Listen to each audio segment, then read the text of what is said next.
स्वागत है आपका हमारे YouTube channel Hindi talk with Aman में। उम्मीद करती हूँ कि आप सब बहुत बढ़िया होंगे। जैसा आप सबको पता है कि हमने भक्ति काल के अंतर्गत सगुन साहित्य जो काव्य धारा है उसमें जो कृष्ण काव्य धारा है उसके बारे में हम पढ़ रहे हैं। कृष्ण काव्य धारा के हमने कुछ अंश कर लिए थे। आज हम जो आगे का रहता है वही करेंगे। जो इस काव्य धारा में कवि आते हैं उनके बारे में पढ़ेंगे, उनकी रचनाएं देखेंगे। लेकिन वीडियो स्टार्ट करने से पहले अगर अभी तक आपने हमारे चैनल को सब्सक्राइब नहीं किया तो पहले जाकर हमारे चैनल को सब्सक्राइब करें और बेल आइकन को ज़रूर प्रेस कर दें ताकि वीडियो की नोटिफिकेशन आप तक आसानी से पहुंच सकें। तो चलो शुरू करते हैं हम हमारी आज की वीडियो। हम देख रहे हैं नंददास। इनका जीवन परिचय, जन्म व मृत्यु 1533 से लेकर 1583 तक और गुरु इनके थे विठल नाथ जी थे।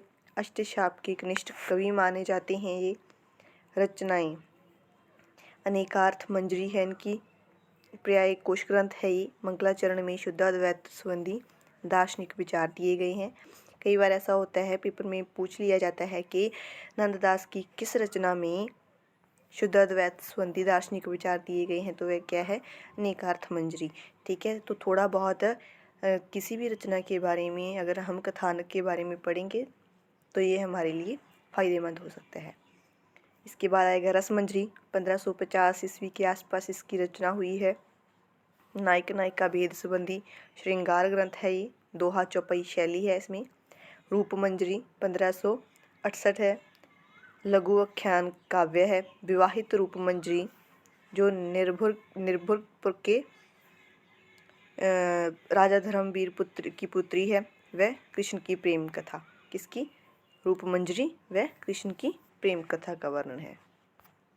इसके बाद है इनकी रचना विरह मंजरी। इसमें 12 मास शैली में रचित भावात्मक काव्य है ये। श्याम सगाई, राधा कृष्ण की सगाई का वर्णन है। सुदामाचरित, कृष्ण सुदामा की कथा का वर्णन है। रुक्मणी मंगल, रुक्मणी हरण व कृष्ण रुक्मणी विवाह वर्णन है। और सिद्धांत पंचाध्यायी, कृष्ण की रासलीला से संबंधित भंवर गीत।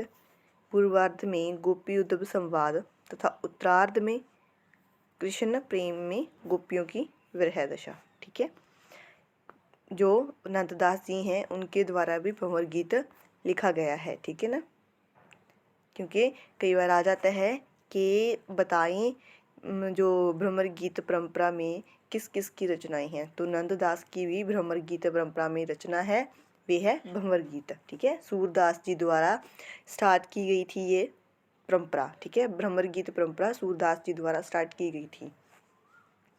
इसके बाद आता है दशम ग्रंथ, माफ़ कीजिएगा, दशम स्कंद भाषा। श्री मद्भागवत के दशम स्कंद का दोहा चौपाई में रूपांतरण।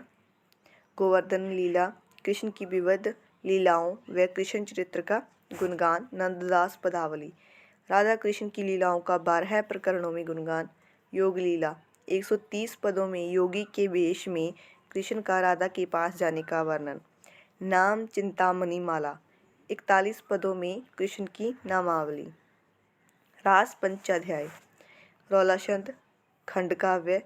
इसमें वियुक्त आत्मा अर्थात गोपी रास लीला के माध्यम से रस रूप परमात्मा अर्थात कृष्ण से मिलने के लिए प्रयत्नशील है। इस कृति के आधार पर शुक्ल ने जड़िया कवि कहा है। ठीक है, इन्हें अन्य नाम से जाना जाता है, बहुत ही फेमस नाम है ये जड़िया कवि। ठीक है, किसने दिया था? शुक्ल जी ने, रामचंद्र शुक्ल जी ने।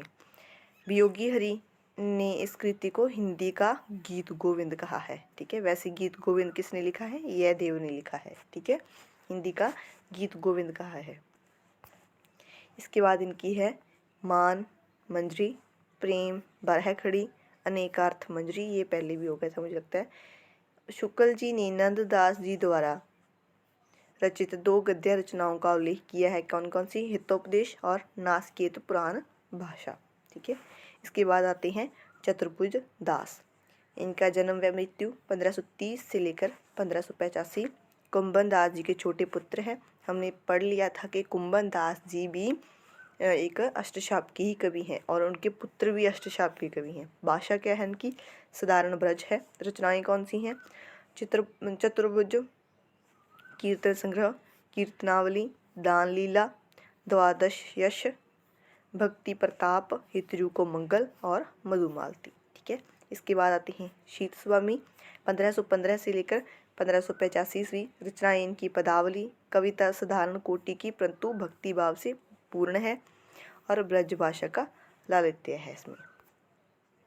इसके बाद आते हैं गोविंद स्वामी, इनकी जो जन्म व मृत्यु 1505 से 1585, दीक्षा 1535 में विट्ठलनाथ जी से ली थी। शिष्य तानसेन थे इनके। सूरदास जी के बाद दूसरे बड़े संगीतज्ञ। ठीक है, रचनाएं गोविंद स्वामी के पद। ठीक है, इसमें कृष्ण राधा कृष्ण की श्रृंगार लीला के विषय के पद हैं। इसमें कुछ पद बाल लीला के हैं। इसकी भाषा क्या है? इसकी भाषा है ब्रज। इसके बाद आते हैं जो अष्टशाप से अन्य कवि हैं। कौन है?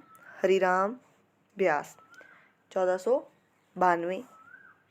इनकी रचनाएं हैं व्यास वाणी। इसमें 758 पद हैं और 148 दोहे हैं। रागमाला, यह संगीत शास्त्र से संबंधित रचना है। इसमें 604 दोहे हैं। सब धर्म पद्धति है, संस्कृत की रचना है ये और नवरत्न इनकी रचना है। ठीक है, इसके बाद आती हैं मीराबाई। मीराबाई का जन्म हुआ था 1498 और 1563। इनके जन्म के संबंधी मतभेद हैं, सभी पुस्तक में अलग अलग लिखा हुआ है। ठीक है, इनकी रचनाएं हैं गीत गोविंद की टीका, गीत गोविंद की भाषा टीका है ये। नरसी का मायरा, नरसी जी की भक्ति से संबंधित है। राग सोरठा संग्रह, पद संग्रह है ये। इसके बाद राग गोविंद और मीरा पदावली। इनकी रचनाओं को याद कर लीजिए क्योंकि ये पेपर में पूछी जाती हैं कि कौन सी जो रचना है वह मीराबाई की है। ठीक है, इनकी भक्ति पद्धति है जो माधुर्य भाव है, यह भी प्रश्न आया हुआ है पेपर में। और इनके गुरु रैदास हैं, ये अक्सर पूछा जाता है, हर किसी पेपर में पूछा जाता है कि मीराबाई के गुरु कौन थे? रैदास जी थे। ठीक है, कृष्ण का स्मरण गिरधर नाम से किया है। मीराबाई जो है वे कृष्ण को किस नाम से बुलाती थी? गिरधर नागर नाम से। इनकी जो भाषा है वह राजस्थानी मिश्रित ब्रज भाषा है क्योंकि ये राजस्थान से संबंधित है और गुजराती का पुट है इसमें, पंजाबी व खड़ी बोली का इसमें प्रभाव है। और इनके द्वारा जो रस जो है वे प्रयोग में लाया गया है श्रृंगार रस। श्रृंगार रस में भी वियोग रस की प्रधानता है क्योंकि उन्होंने जितने भी दोहे पद लिखे हैं उनमें सभी में कहीं ना कहीं हमें उनकी जो विरह भावना प्रकट होती है। ठीक है, और शांत रस। इनके पदों को 3 भागों में बांटा है, लीला के पद, विनय के पद और व्यक्तिगत अनुराग के पद। ठीक है, इसके बाद आते हैं रसखान। इनका जन्म व मृत्यु 1533 से 1618। मूल नाम जो इनका है सैयद इब्राहिम है, जो गुरु दीक्षा इन्होंने विट्ठलनाथ जी ने दी थी। ठीक है, और बल्लवा संप्रदाय के अनुयायी हैं। ये प्रश्न भी आया हुआ है और ये भी प्रश्न आया हुआ है कि रसखान के गुरु कौन थे? विट्ठलनाथ जी। हालांकि रसखान जो हैं वे अष्टशाप के कवि नहीं हैं। ठीक है, अन्य नाम जो है इनके पीयूषवर्षी कहा जाता है, इनकी अमृत की वर्षा करने वाला भी कवि कहा जाता है। ठीक है, सुजान रसखान इनकी रचना है, स्फुट पदों का संग्रह है। वर्ण्य विषय जो है भक्ति, प्रेम, कृष्ण लीला। 181 सवय्य हैं, 17 कवित्व, 12 दोहा छंद और 4 सोरठा छंद हैं। कुल 214 छंद हैं। और दान लीला 11 छंदों का लघु पद्य प्रबंध है इसमें। अष्टयाम श्री कृष्ण के प्रातः जागरण से रात्रि शयन तक की दिनचर्या का वर्णन है। ठीक है, जब अष्टयाम की बात आती है, अष्ट अर्थात आठों पहरों अर्थात पूरे 24 घंटों के बारे में बताया जाता है यहाँ पे। ठीक है, भाषा शुद्ध, प्रमार्जित व साहित्यिक ब्रज है। प्रेम वाटिका 1614 ईस्वी, 53 दोहों की लघु कृति है। रसखान की अंतिम कृति है और राधा कृष्ण को माली मानकर प्रेम के गूढ़ तत्वों का निरूपण किया गया है। कृष्ण धारा काव्यधारा के अन्य कवि श्री भट्ट, युगल शतक, रूपस्वामी, उज्ज्वल, नीलमणि, भक्ति रसामृत सिंधु, जयदेव गीत गोविंद, रस रत्नाकर, उद्धव शतक माफ़ कीजिएगा, दामोदर दास सेवकबानी, विठलनाथ सर्वोत्तम स्तोत्र और श्रृंगार रस मंडल। तो आज हमने जो कृष्ण काव्यधारा है उसके बारे में हमने पूरी तरह पढ़ लिया है। हम जो अगली वीडियो लेकर आएंगे उसमें हम देखेंगे जो भी भक्ति काल में जो भी दार्शनिक सिद्धांत हुए थे वे कौन कौन से हुए थे, कौन कौन से संप्रदाय उस समय आ गए थे, ठीक है। उनके बारे में हम अगली वीडियो में डिटेल में पढ़ेंगे। अगर आपको हमारी वीडियो अच्छी लगी हो तो लाइक और शेयर जरूर करें। अगर आपको किसी भी तरह की कोई भी हिंदी से रिलेटेड प्रॉब्लम आती है तो आप कमेंट सेक्शन में जाकर कमेंट कर सकते हैं। धन्यवाद।